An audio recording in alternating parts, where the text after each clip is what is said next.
Capítulo 20 Conflitos da Alma. Voltando à residência de Amaro, ainda conseguimos observá-lo fora do veículo denso, em observação com Odila, sob o amparo direto do nosso orientador.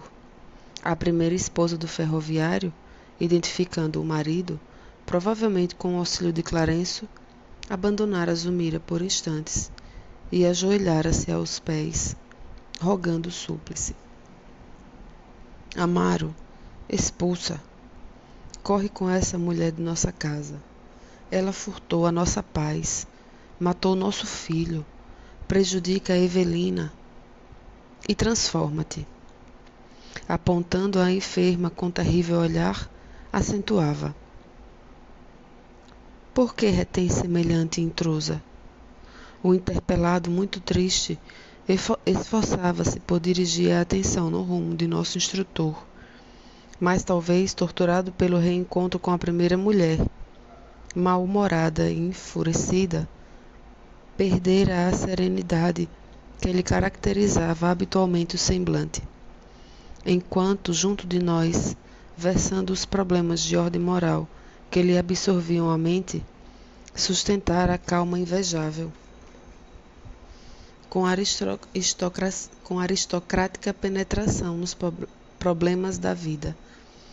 Ali, perante a mulher que lhe dominava os sentimentos, revelava-se mais acessível ao desequilíbrio e à conturbação. Mostrava-se interessado em responder às objulgatórias que ouvia. Entretanto, extrema palidez fisionômica denunciava-lhe agora a inibidora emoção. Situado entre Odila e Zulmira, parecia dividir-se entre o amor e a piedade. A genitora de Evelina prosseguia gritando, com inflexão enternecedora. No entanto, imóvel, o marido assemelhava-se a uma estátua viva, de dúvida e sofrimento. Esperava que o orientador, qual acontecera minutos antes com o ferroviário, reconduzisse a mente de Odila a impressões do pretérito, a fim de acalmar-lhe o coração. E cheguei a falar-lhe nesse sentimento, mas Clarencio informou bondoso. Não convém. Nossa história crescia demasiado por esprairar-se excessivamente no tempo. É aconselhável nossa sustentação no fio do trabalho nascido na prece de Evelina. Reparando que o ferroviário manifestava estranha aflição, o ministro acercou-se dele e paternalmente afastou-o de Odila, transportando-o para o leito em que o carro físico repousava. A pobre desencarnada tentava agarrar-se a ele, clamando em desconsolo. Amaro, não me abandones assim. O relógio carrilhão da família assinalava 3 da manhã. O dono da casa acordou, abatido. Esfregou os olhos sonolento, guardando a ideia de ainda estar ouvindo o apelo que vibrava no ar. Amaro. O abalo do reencontro fora nele muito forte. Na tela mnemônica permanecia tão somente a face única de sua incursão espiritual, a imagem de Odila, que lhe afigurava implorando socorro. Na palestra que alimentara conosco, não restava traço algum, deixando-o entregue à lembrança fragmentária que lhe assomava à consciência como simples sonho. Partimos. A irmã Blandina solicitava-nos curso imediato em favor do pequeno Júlio, que confiava aos cuidados de Mariana, enquanto nos buscava a companhia. Valendo-se da excursão para o lar da bênção, indaguei do ministro quanto a certo enigma que me feria a imaginação. Esteves, ao tempo da Guerra do Paraguai, sofrera tanto quanto Júlio o suplício do veneno. Por que surgiam em ambos efeitos tão díspares? O menino ainda trazia na garganta doente, ao passo que o enfermeiro, vitimado por Leonardo, não parecia haver conhecido qualquer consequência mais grave. Clarencio, sorrindo, explicou afetuoso. Não tomaste em consideração o exame das causas. Esteves foi envenenado, enquanto Júlio se envenenou. Há muita diferença. O suicídio acarreta vasto complexo de culpa. A fixação mental do remorso opera inapreciáveis desequilíbrios no corpo espiritual.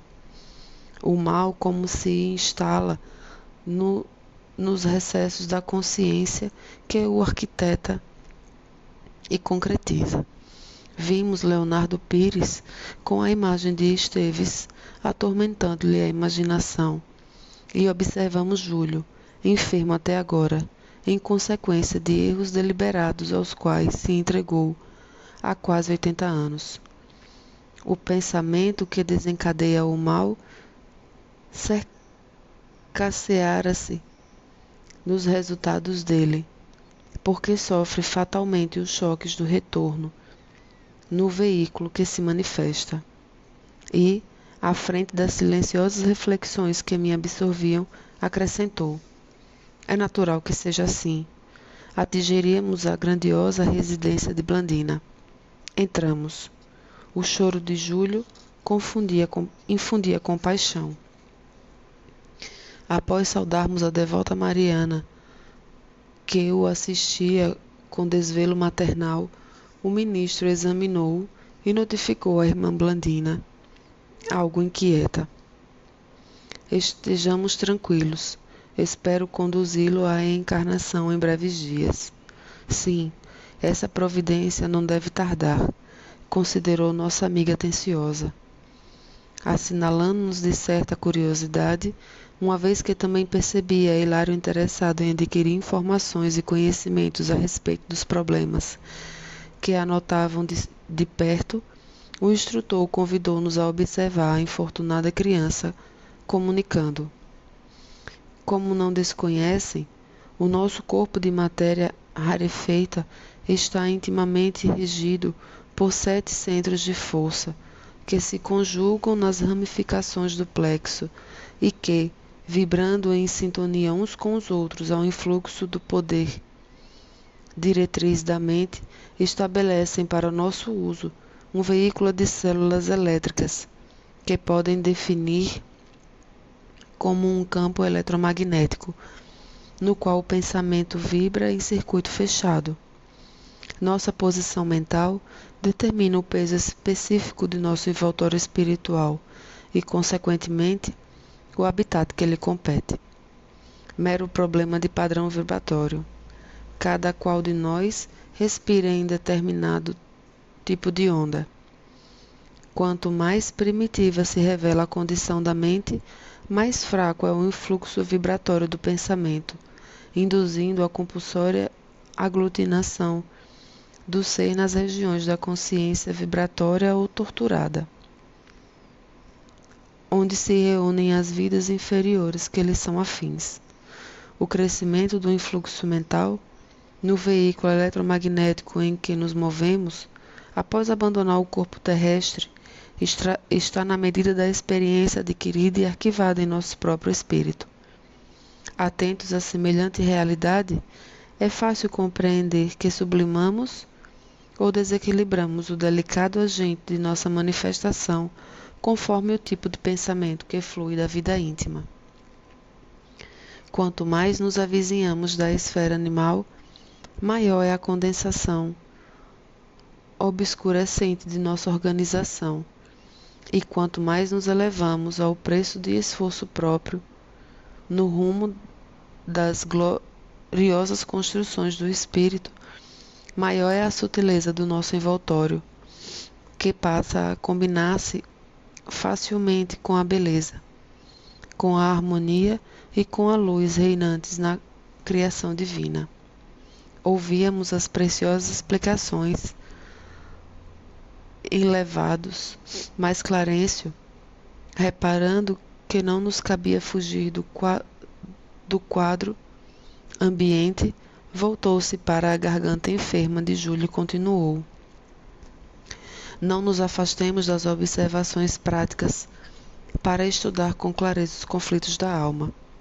Tal seja a viciação do pensamento, tal será a desarmonia no centro de força que rege nosso corpo a essa ou aquela classe de influxos mentais. Apliquemos a nossa aula prática, tanto quanto nos seja possível, a terminologia trazida ao mundo, para que vocês consigam fixar com mais segurança os nossos apontamentos.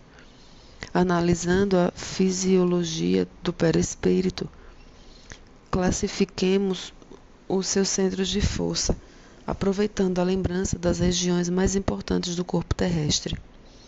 Temos, assim, a expressão máxima do veículo que nos serve presentemente, o centro coronário, que na Terra é considerado pela filosofia hindu como o lótus de 1000 pétalas, por ser o mais significativo em razão do seu alto potencial de radiações, uma vez que nele assenta a ligação com nossa mente fulgurante, sede da consciência. Esse centro recebe em primeiro lugar os estímulos do espírito, comandando os demais, vibrando todavia com eles em justo regime de interdependência. Considerando em nossa exposição os fenômenos do corpo físico e satisfazendo aos impositivos da simplicidade de nossas definições, devemos dizer que dele emanam as energias de sustentação do sistema nervoso e suas subdivisões, sendo responsável pela alimentação das células do pensamento e do provedor de todos os recursos eletromagnéticos indispensáveis à estabilidade orgânica. É por isso o grande assimilador das energias solares e dos raios da espiritualidade superior, capazes de favorecer a sublimação da alma. Logo após, notamos o centro cerebral, contíguo ao centro coronário, que ordena as percepções de variada espécie, percepções essas que na vestimenta carnal constituem a visão, a audição, o tato e a vasta rede de processos de inteligência que dizem respeito à palavra, à cultura, à arte, ao saber. É no centro cerebral que possuímos o comando do núcleo endócrino, referente aos poderes psíquicos.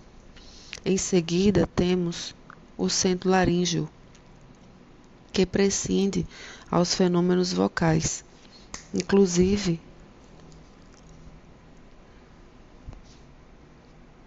as atividades do timo, da tireoide e das paratireoides.